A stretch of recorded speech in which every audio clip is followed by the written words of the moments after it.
안녕하세요. 편집자 K입니다. 오늘은 썸네일에서 아마 보셔서 짐작하실 텐데요. 여행과 관련된 책 2권을 이야기해 보려고 합니다.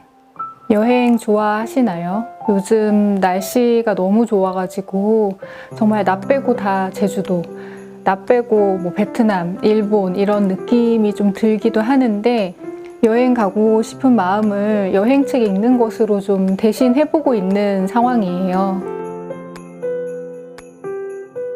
바로 이 책입니다. 김영하 작가님의 여행의 이유. 김영하 작가님의 소설 혹은 뭐 읽다 보다 말하다 같은 산문 3부작으로 아시는 분들이 많을 거예요. 하지만 10여 년 전에는 에세이, 여행 에세이도 많이 내셨었거든요. 제가 그 작가의 이중생활 김영하 작가님 편에서도 김영하 작가님이 쓰신 여행 에세이에 대해서 간단하게 말씀을 드린 적이 있는데요. 그때로부터 10년쯤 지나서 아주 오랜만에 여행에 관한 책을 내셨습니다. 제목이 굉장히 명료하죠. 여행의 이유. 말 그대로 여행의 이유가 무엇인가, 우리는 왜 여행을 하는가에 대한 글 9개를 써서 묶은 책인데요. 어디에 발표된 적이 있는 글이 아니고 이 책을 쓰기로 마음먹고 전작으로 쓰신 에세이입니다. 한 권을 오롯이 집중해서 쓴 책이기 때문에 굉장히 밀도도 높고 연결성도 아주 좋아요. 정말 재밌게 읽었고, 이게 9개의 글이 실려 있다 보니까 하루에 한 꼭지씩만 읽었어도 제가 일주일이 넘게 기쁘게 읽었을 텐데 중간에 끊지를 못하겠는 거예요. 그런 책 있잖아요. 계속 읽다가 진짜 이제 얼마 안 남았는데 이제 금방 끝나는데 하는 생각이 들면서도 멈출 수 없는 책? 그런 책이었습니다. 김영하 작가님이 30년 넘게 여행자 김영하로 살면서 여행에 관해 생각했던 것들, 그리고 여행이 내 인생을 어떻게 바꾸었는가, 내 인생에 어떤 영향을 주었는가를 적은 책이라고 할 수 있습니다. 제가 이 책의 첫 번째 꼭지의 첫 문단을 읽고서 약간 빵 터졌었어요. 제가 그 부분만 읽어드릴게요. 이 첫 번째 꼭지의 첫 문단입니다. 2005년 12월의 어느 날, 나는 상하이 푸둥공항 티켓 카운터에서 서울로 가는 편도 항공권을 사고 있었다. 경험이 많은 여행자는 공항에서 항공권을, 더더군다나 편도는 사지 않는다. 터무니없이 비싸기 때문이다. 하지만 나로서는 선택의 여지가 없었다. 추방당하고 있었던 것이다. 2005년 12월에 중국에서 다시 인천공항으로 추방당하는 이야기로 시작을 하거든요. 제가 이 부분을 읽고 왜 빵 터졌었냐면, 아니 누가 여행책에서 자기가 추방당한 이야기로 시작을 하겠어요. 그래서 이거야말로 정말 김영하 작가님 다운 시작이다라는 생각이 들었습니다. 왜 2005년에 김영하 작가님이 이제 중국에서 추방당할 수밖에 없었는지는 이 책 읽어보시면 아마 아실 테고요. 그렇게 이제 중국에서 추방당한 이야기로 시작을 하셨던 것은 또 다른 이유가 있는데, 김영하 작가님 인생의 최초의 해외여행이 중국이었던 거예요. 이 2005년으로부터도 한 15, 16년 전에 1989년으로 아마 예상이 되는데, 그즈음에 생애 첫 해외여행을 떠나십니다. 그때 당시 이제 학교와 몇몇 기업들이 돈을 모아서 대학생들한테 소련과 중국으로 여행을 보내주는 게 있었던 거예요. 왜냐하면 그 사회주의 국가의 현실을 보고 와라 라는 의미였던 거죠. 그렇게 이제 생애 첫 해외여행을 떠나게 되었는데, 당시에는 그 해외여행이 그렇게 자유롭지도 않았고 뭐 여권을 만드는 일도 지금처럼 쉽지는 않았었다고 해요. 그때 여행을 떠나기 전에 작가님이 해야만 했던 일들에 대한 묘사도 조금 재밌었는데요.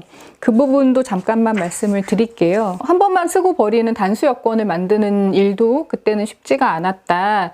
믿기 어렵겠지만 87년까지는 50세 이상만 관광용 단수 여권이 나왔었다고 하네요. 이제 그러고 나서 연령 제한이 점점 폐지가 되었고, 그리고 당시에 이제 김영하 작가님은 군 미필자였기 때문에 가족 외에 보증인이 있어야 했다고 해요. 그래서 아버지 친구분이 또 보증을 서주셔야 됐었고, 관광공사 혹은 뭐 한국방공연맹 이런 데 가서 공산권 주민 접촉 시 유의사항 같은 교육을 또 이수를 해야 했고, 해외에서 이제 북한 사람 만나면 조심해야 된다, 그런 내용이었던 거죠. 코엑스에 있는 인터컨티넨탈 호텔에 가서 호텔 이용에 관한 예절 교육도 따로 받으셨다고 해요. 해외에 나가면은 이제 여행자 한 사람 한 사람이 다 외교관이다, 이런 이제 취지였던 거죠, 당시에는. 포크와 뭐 나이프 사용법 이런 거 배우는.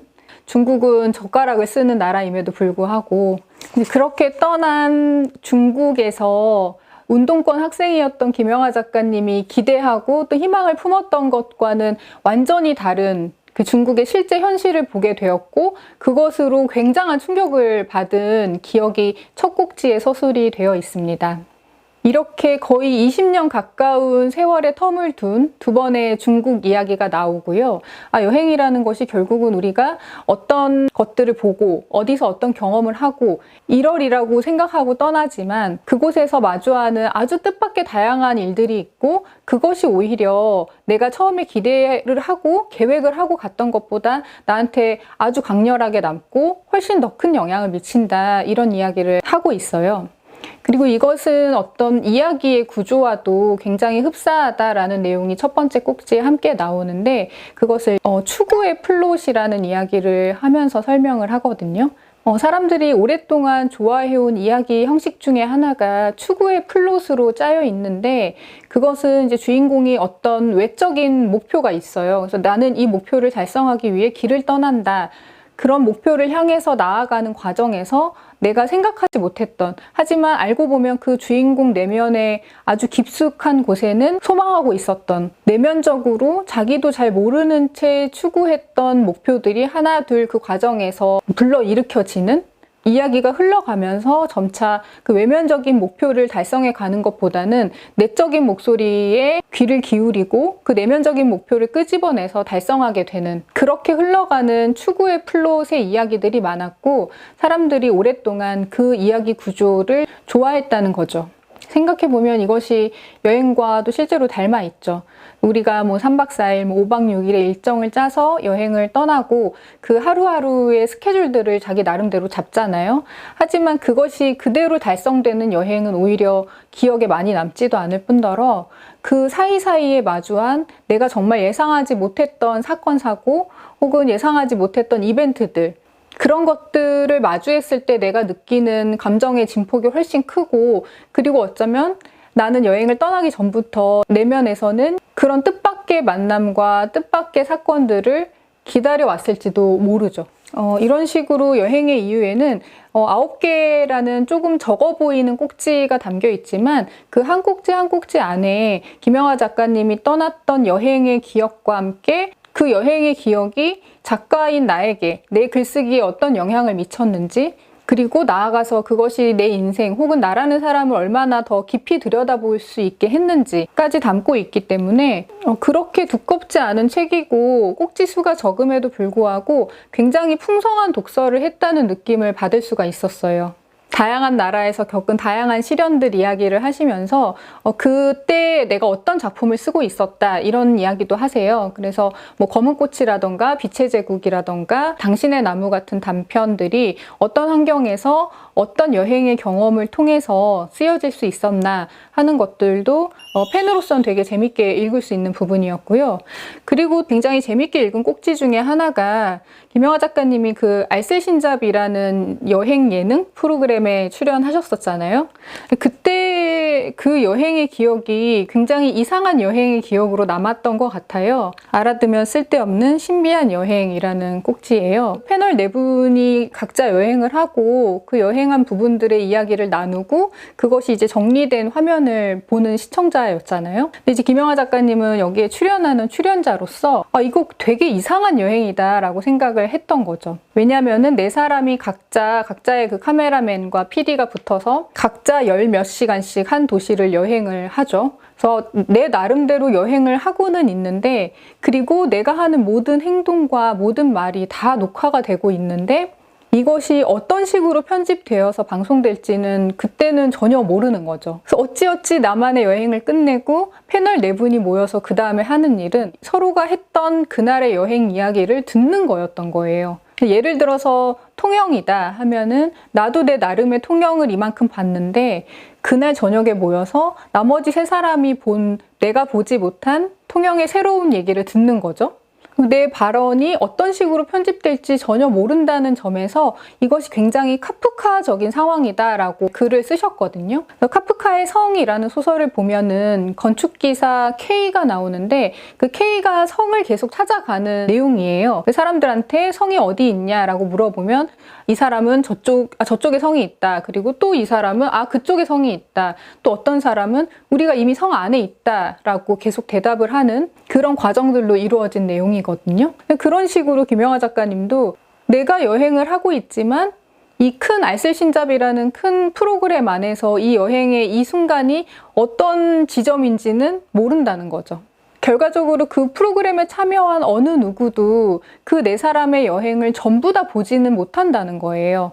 그리고 어떤 식으로든 정리가 된 그 정리된 분량을 보는 시청자, 오히려 그 시청자가 가장 전체에 가까운 그림을 본다는 거죠. 되게 재밌지 않나요? 저는 이 꼭지가 너무 재밌더라고요. 김영하 작가님이 이 알쓸신잡을 찍으면서 느낀 것은 내가 직접 내 발로 다녀본 여행만이 여행이 아니었구나 라는 거예요. 내가 직접 한 직접적인 여행이 있고 그 외의 부분, 통영의 그 나머지 부분에 대해서 다른 패널들이 했던 이야기들이 간접적으로 또 간접 여행으로 쌓이고 집에 돌아와서 완성된 편집본을 봤을 때 그때 보지 못했던 또 다른 통영의 모습이 있겠죠. 그런 정보들이 또 쌓이고 그런 것들이 하나하나 차곡차곡 쌓여서 완전히 새로운 여행의 경험 하나가 완성이 되었다라는 것을 느낀 거죠. 아마 우리가 여행 에세이를 읽거나 여행과 관련된 프로그램을 계속 보는 것도 이것과 비슷한 행동일 거예요. 우리가 직접적으로 그곳을 경험한 것은 아니지만 누군가의 경험을 간접적으로 내 안에 쌓고 그리고 언젠가 또 그곳에 직접 가게 된다면 그것들이 합쳐져서 여행의 완성이 되는 거죠. 이 밖에도 우리가 여행을 가면 내가 한국에서 어떤 존재인가 라는 것이 싹 지워지고 작가님은 책에서 그걸 노바디라고 하는데 노바디로서의 여행, 나라는 특별한 개인의 정체성이 지워진 그런 노바디로서의 여행이 어떤지 또 그것이 영국이나 프랑스 같은 나라에 갔을 때의 나와 저개발 국가에 갔을 때의 나와 어떻게 또 다른지 그런 지점들도 굉장히 통찰력 있게 설명을 해놓았고 그리고 작가님이 왜 이렇게 여행을 좋아하고 그동안 끊임없이 자주 했는지 그것이 이제 본인이 어린 시절 굉장히 이사가 잦았고 전학이 잦았고 그래서 어딘가 한 곳에 오랫동안 정착해서 살지 못했던 유년을 갖고 있는데 그것과 어떻게 연결이 되는지 그리고 소설 쓰기와는 또 어떻게 닮았는지 찬찬히 풀어간 책입니다. 혹시 여러분 가운데 그 여행의 이유를 읽고 이런 식으로 사진 한 장 없고 지도 하나 없는 여행책, 여행에 대한 생각을 좀 넓혀주는 책을 또 읽고 싶다라는 생각이 드시는 분들께 한 권 더 권하고 싶은 책이 있습니다. 이 책은 여행의 이유보다 훨씬 두껍고 그리고 아주 오랜 기간 많은 지역을 다닌 사람이 쓴 책이기 때문에 오랫동안 음미하면서 읽으실 수 있을 거예요. 그 책은 바로 두께가 어마어마하죠. 이 책입니다. 미국의 저널리스트인 앤드루 솔로몬이 쓴 경험 수집가의 여행. 700페이지가 넘는 책이에요. 1980년대 말부터 25년간 여행했던 28곳을 다룬 책이거든요. 여행이 어떻게 한 사람의 인생에 영향을 끼치는지 이런 식으로 글을 남기거나 아니면 강연을 통해서 세상에 자신의 이 경험을 공유하잖아요. 그럴 때 어떻게 그 세상을 바꾸는 원천이 될 수 있을지 아주 도톰히 담은 책입니다. 앤드루 솔로몬은 아시는 분들도 계실 텐데 한낮의 우울이라는 우울증 관련 저서의 클래식이 된 그런 책이 있죠. 한낮의 우울의 저자이기도 하고 좀 예외적인 정체성을 가진 자녀들, 그런 자녀들을 키운 부모의 이야기를 담은 책이죠. 부모와 다른 아이들이라는 책이 있는데 그 책으로도 역시 잘 알려진 작가입니다. 그래서 이 두 권을 같이 읽으시면 되게 좋을 것 같아요. 일단 두 분이 굉장히 스마트하고 군더더기 없는 글을 쓰시고 또 여행의 경험이 풍부하고 거기서 얻은 인사이트들이 남다르고 그리고 두 분 다 이제 글을 쓰는 분들이기 때문에 그것을 그때그때 자기 나름의 방식으로 기록해 둔 것이 있고, 그래서 이제 우리가 이렇게 책으로 읽을 수 있는 거죠. 오랜 기간 다양한 곳에서의 경험들을 모아서 또 그동안 세계 정세가 어떻게 바뀌었는지도 볼 수 있고, 그리고 소련이었던 곳이 러시아로 바뀌고 나서 그런 식으로 소련과 러시아를 다 경험한다거나 같은 나라의 다른 모습을 오랜 시간 경험해본 작가가 쓸 수 있는 통시적인 기록에 좀 더 방점이 찍혀 있는 책입니다. 방금 말씀드렸듯이 그 김영하 작가님은 많이 이사를 다녔고 그래서 한 곳에 오래 정착하지 못했던 경험, 그런 유년에 대해서 얘기를 하신다고 했잖아요. 근데 이제 앤드루 솔로몬 같은 경우는 유대인인데 그 민족 자체에 홀로코스트의 기억이 있기도 하여서 어느 한 곳에 뿌리 내리지 못하고 떠돌아다녀야 했던 역사가 이미 있죠. 그래서 이 책의 시작이 그런 대목으로 시작을 해요. 그래서 7살쯤에 아버지가, 앤드루 솔로몬의 아버지가 홀로코스트에 대해서 처음 가르쳐 주셨는데 7살의 앤드루 솔로몬이 질문을 했던 거죠, 아버지한테. 유대인들은 왜 상황이 나빠졌을 때 그냥 떠나버리지 않았냐 그랬더니 아버지가 이렇게 말씀하셨어요. 아무데도 갈 데가 없었거든. 이 작가는 그때 생각했다고 해요. 어디든 갈 데가 있는 사람이 되어야겠다, 나는.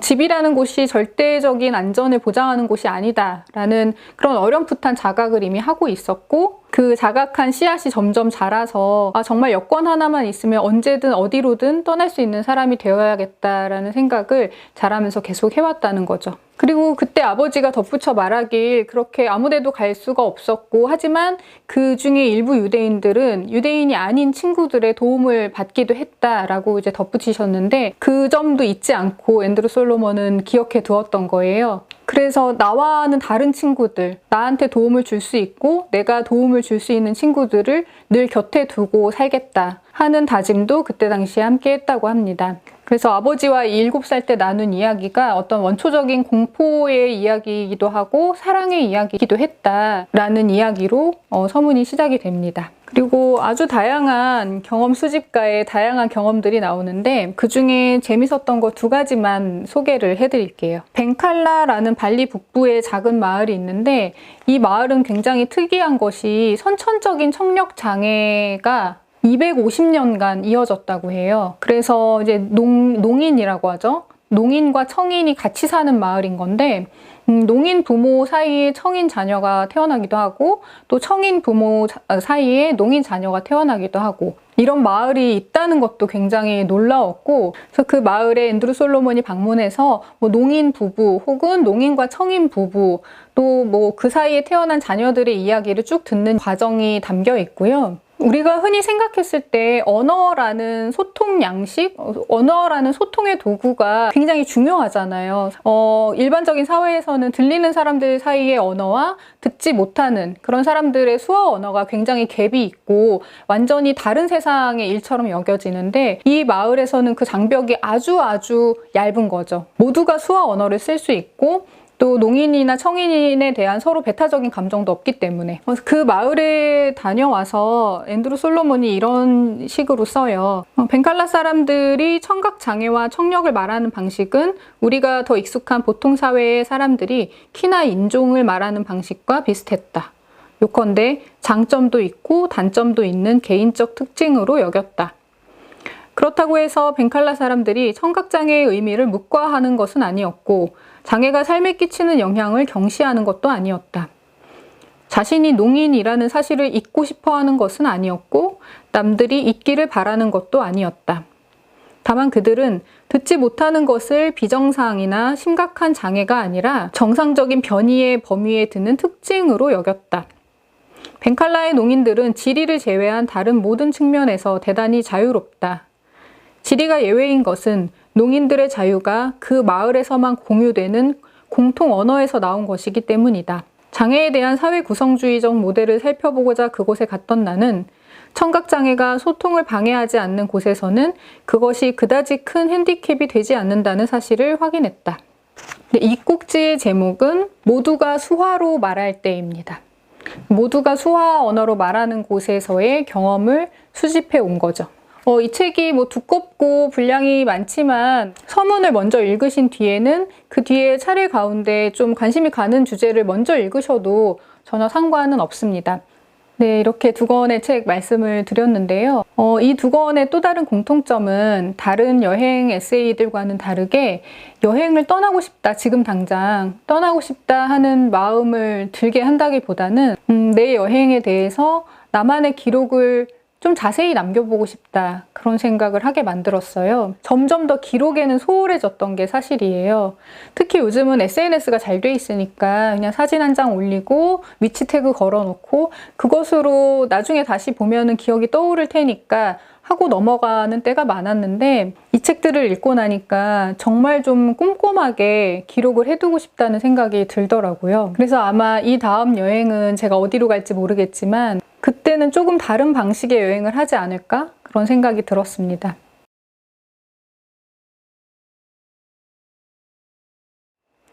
김영하 작가님도 이 여행의 이유에서 사람들이 여행을 매번 떠나는 것은 독자들이 새 소설을 계속 찾아 읽는 것과 비슷하다라고 쓴 대목이 있는데 되게 공감을 했어요. 누구에게나 자기만의 여행의 이유가 있을 테고, 그리고 독서의 이유가 있을 텐데 저한테는 조금 비슷하거든요. 그게 뭐냐면은 우리가 한 번밖에 못 살잖아요. 한 번 사는 인생이라는 것에서 오는 그 유한성이 저는 늘 아쉽고, 그렇기 때문에 되게 의식하면서 살게 되는 부분이 있어요.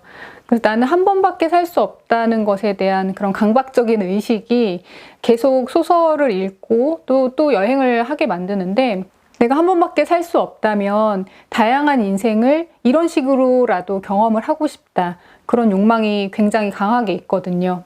그래서 여행의 이유에 나오듯이 내가 전혀 모르는 언어를 쓰고 내가 가보지 못했던 그런 곳에 내던져졌을 때 나의 고유의 정체성이 지워지고, 순간순간들이 뭐 한국에서의 하루, 한국에서의 일주일과 같은 분량이더라도 그 낯선 곳에서 마주하는 하루 혹은 일주일은 완전히 다른 방식으로 경험을 하게 되잖아요. 그런 식으로 다른 삶을 살아보고 싶다는 욕망에서 시작이 되는 거죠. 소설도 마찬가지예요.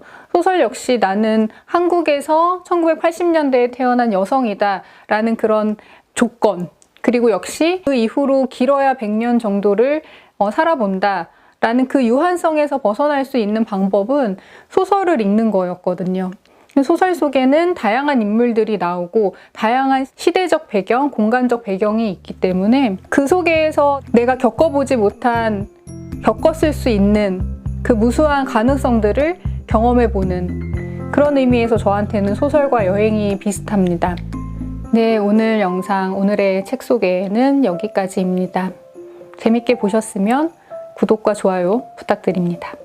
그럼 저는 다음 영상에서 다시 찾아뵙겠습니다.